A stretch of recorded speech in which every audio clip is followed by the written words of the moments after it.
Yes, it's time to start that cosmetics business in 2023. If this is your kind of content, definitely stay tuned. Keeping it fit, ain't no more talking. Need you to back it up. What is up, you guys, and welcome back to the channel. I am Shantae. Today, we're talking about starting a cosmetic business in 2023. So, I got my phone because I didn't want to miss nothing. But a lot of times we see videos that tell you how to start a business in the new year coming up. However, I feel like there's some basic stuff that's missing. So if I were starting my business over in 2023, I would do it like this. The first thing, what's your why? What is your why? That is literally the main question to ask when you're starting any business, not just this type, right? What is your why? Why do you want to start a business? More inclusive. Why do you want to start a cosmetic business, right? So what is it that draws you to this? It could be you struggle with acne in high school. It could be now that you're an adult, you're starting to struggle. Maybe it was something that was going on with your sister's skin, and you want to try to help combat that situation. Whatever it is, just make sure you know what your why is from the very beginning, because that is foundational.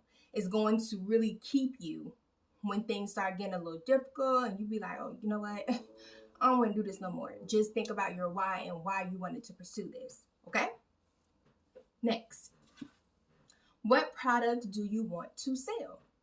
Okay, now you could be into the skincare formulating situation where you want to do face wash and moisturizers, toners, maybe serums, but you could also want to do more of the makeup stuff, right? You could want to do the lip gloss, the lipsticks, the lip balms, eyeshadows, all the things, right? There's so many things you can do.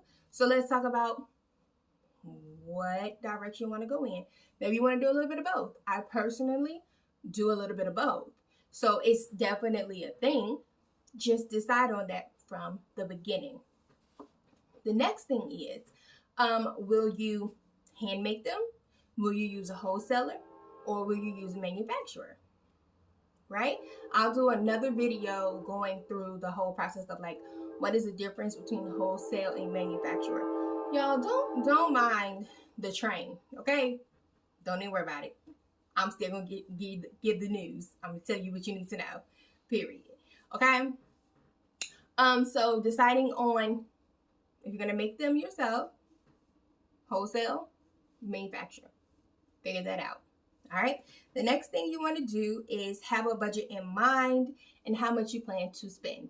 Listen, I spent so much money initially, and I probably didn't really have to, right? Because I came out the gate like most people, thinking, it got to be the best thing, period. So best ingredients, best packaging, best everything. And I'm like, girl, you spent all this money. I spent money, right? But I'm here so that you don't have to spend as much money as I did.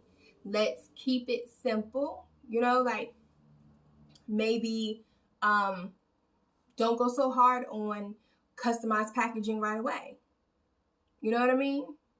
But definitely have a budget in mind, because as time starts going, you're going to need money to invest in certain things. Do not overspend. I'm telling you now, you're going to be so mad later. Okay?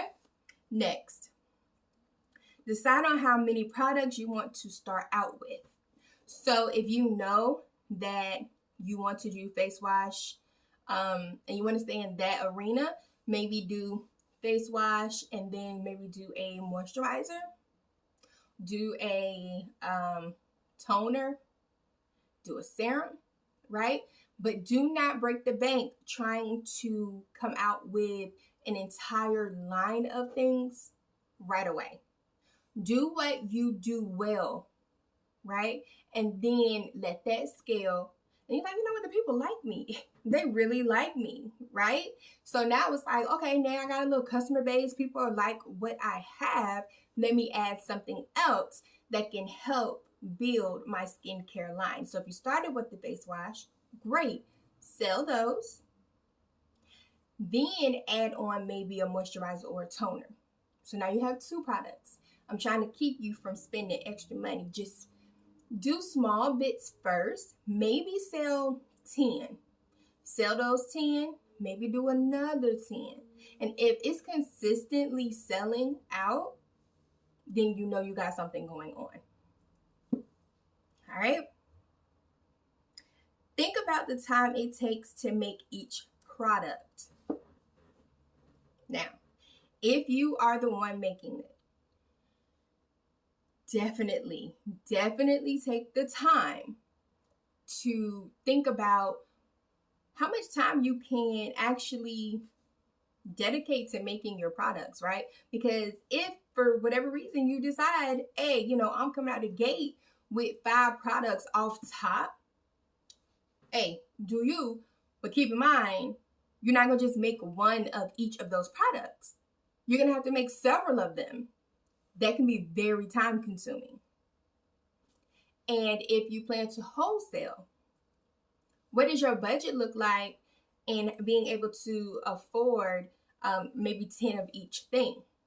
Because baby, it can get expensive. Because if someone's wholesale price is $8, give or take, and you want to sell 10 of each product, that can get pretty pricey. So make sure you're doing the math on that and you're staying within the budget that you set. Okay? The next thing I want to talk about is knowing the ingredients that you want to include in your products. And if you're using a manufacturer or a wholesaler, does this align with the things that they sell? So if you want to do some type of a body butter, and you want your body butter to be specific to healing acne, right? You're going to use specific products that cater to someone who has an acne problem. Now, if you're using a wholesaler or manufacturer and their products are more based on someone maybe who has, I don't know, eczema, right? We're not treating the same issue. So be clear on what it is that you plan to specify, your things around, whether that's acne, whether that's eczema or whatever, right? And make sure that your wholesaler or manufacturer aligns with what it is that you want your business and your brand to be, okay? Next, if you are using a manufacturer, you're going to need to know how long your products are going to take, even in wholesaling as well. You need to know how long it's going to take for your products to get to you, right? You're going to need to know that because if you're going to do like custom branding and things of that nature, which you should be doing, you should definitely be doing that. It got to get to you, and then you have to ship it to your customer. So if it's going to take a week to get to you from your wholesaler or your manufacturer, how long is it going to take for you to get it out to your customer? So that's definitely something you need to keep in mind as well. And my final thing to you today is vendors for ingredients and packaging. Okay. Finding vendors for ingredients and packaging can be a little like, daunting. Because you want the best, right? You want the best for your customers. However, it can be done. And in the next coming couple of videos, I'll be doing a how to find vendors and, giving you guys some vendors that I've used before who I think you should start with. And, just, little helpful hints here and there that I can give you guys to get you started. You don't always have to use the same vendor for your skincare products as you do for your packaging. They can be completely different. Sometimes I actually advise that. But do your research and, I'll help where I can. So, pro tip. if you are hand making, okay, listen to me. If you are hand making your products, my suggestion is to order just a little something, enough, right? So if you know you want to do butters, order the butter you want to use, the oil you want to use, and all the little ingredients that you plan to put in your butter, and actually test out making your products, because nothing is going to be more annoying than you realizing you don't really like that.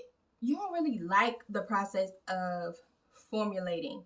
You don't like having to mess up your work area or your kitchen. You don't like cleaning the supplies after you're done. You may realize it that you ain't really about that life. So you're like, you know what? I'm gonna use a wholesaler instead. Perfectly fine. But I absolutely suggest that you get your hands dirty a little bit before you decide that you want to actually hand make the products. If you are using a wholesaler, please order samples, as well as a manufacturer. Please order samples, okay? Because you want to know what your customers are getting. You want to actually experience what's happening, because you could test it out, and it may look pretty. You may see the packaging and stuff. You're like, oh my God, it's so beautiful. But you get it and, you rub the butter on your hand and you're like, my hand kind of dry. That's not what's really supposed to be happening. But if you didn't do the sample and your customers got that, and then your business looks bad. So those are my little pro tips. My little get started in 2023. I hope it was helpful to you guys. So this is going to be like a little series so I can help you guys get started on your cosmetic business in 2023. So I will be uploading on Wednesdays and Fridays. So definitely stay tuned. Hit that subscribe button, that notification bell, so you know when a new video drop. Until next time, you guys, Psalm 46:5. Bye. Ain't no more talking. Need you to back it up.